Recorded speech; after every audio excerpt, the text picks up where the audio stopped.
So guys, we're gonna be talking about a few different switches today. Not really talking, more so you guys are gonna be listening to some switches stock and also lubed and filmed, okay? I spent a lot of my previous weekend, like 6 hours, lubing a ton of switches. 2 of them are complete sets for builds, and one of those sessions, I should say, was just lubing like all these different switches and whatnot. So in case you guys are wondering what we use Krytox 205 grade 0 just to keep everything consistent across all the switches. And then we use 1.25mm TX switch films on pretty much all the switches except for the box switches, because you can't use switch films on a box switch and it doesn't really make much sense. It's kind of the whole point of the box.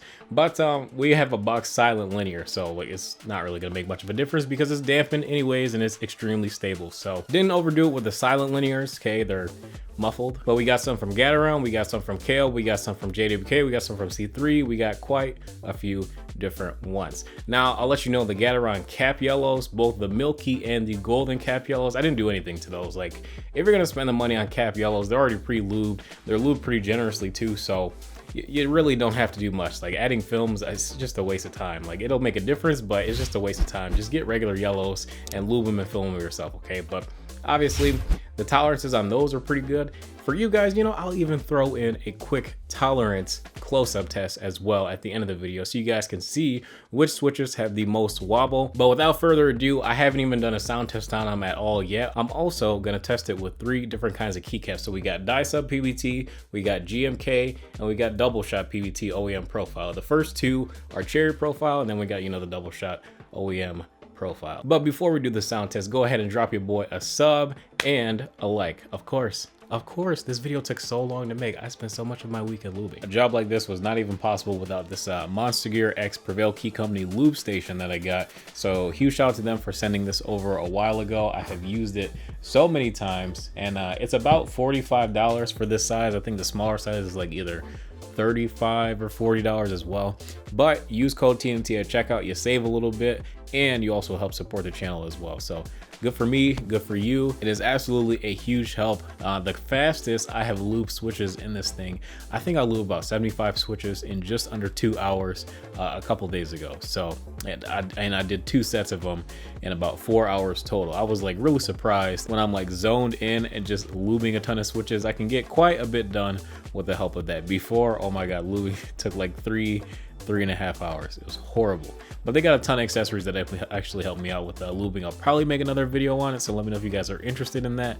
But a huge shout out to them for sending it out. Feel free to use code TMT at checkout. It supports the channel, and I want to thank you guys in advance. All right, thanks, and on to the sound test.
Oh, these are all lubed. Whoops. Honestly, the cream switches, if you're not gonna lube them, don't even get them.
Okay, that took me a lot longer than I thought it was gonna be, but I got a couple notes that I want to share with you guys in terms of just the smoothness of the best switches of the bunch. So in terms of the budget options, we have the Gateron yellows and reds representing. Between the two, the Gateron yellows were smoother. The reds were a little bit deeper in pitch, but like very slightly. But the Gateron yellows, I mean, lubed, very good, very good. In terms of the banana splits, the alpacas and the NK dries, they're all like very similar switches. They're all manufactured by JWK as well, but they also all sound different. But out of the three, the banana splits were the smoothest lube. Then we got the Novel Keys creams and the Durock Poms switches, and out of the two, the Durock Poms switches were the smoothest. And then we have the tangerines and the Kailh switches, and the tangerine switches were the smoothest between those two. And then I guess since I threw the couple silent switches in there between the Roselios and the what are those, the Kailh box pinks, the Roselios were the smoothest of the two. So during this whole process, I actually learned quite a bit. So there's a couple things that I want to share with you guys. So number one, let's talk about the housings of these switches, not the housing materials of each individual switch. Now, ain't nobody got time for that. You can look that up on Google. I'm not here to tell you that. But what I will tell you, between Gateron, between the Kailh switches, and between the JWK switches, the Kailh and JWK switches both are a lot tougher compared to the Gaterons. Like the Gateron switch housings to me seem incredibly cheap, especially when you get up to that Zeal level and you're paying the Zeal money for those switches.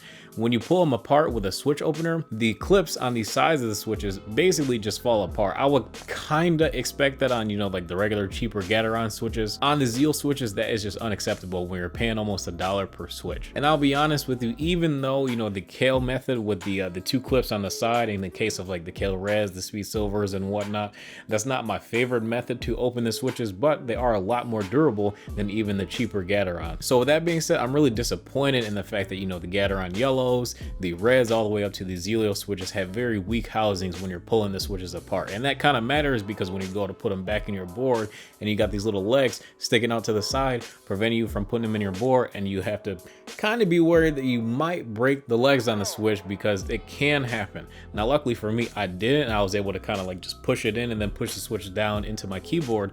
But unfortunately, that is something that can happen. So if you are opening Gateron switches, just be kind of careful because the legs are kind of fragile in comparison to the Kailh and the Durock or JWK offerings. The next thing that I want to talk about real quick is the fact that the Kailh offerings, as well as the JWK / Durock / C3, in terms of the tolerances, are a lot better than the Gateron offerings as well. The Gateron blacks, I really did not expect them to move around that much. The Kailhs honestly were just as bad. So if you're gonna do Gateron switches, you pretty much have to film them to get your tolerancers to be a lot better. But the thing is, Gateron has new tooling that they've been using on those cap yellow switches, because the cap yellow switches, I would say arguably are just as good, if not maybe slightly worse than, you know, the Durock and C3 options. So with that being said, I hope that Gateron switches all their new tooling to the same tooling that they use for the cap yellow switches. Now I know the cap yellow switches are around that Zeal price range as well, and they are a little bit more expensive. They're actually, I take that back, they're a little bit cheaper than Zeal because they give you more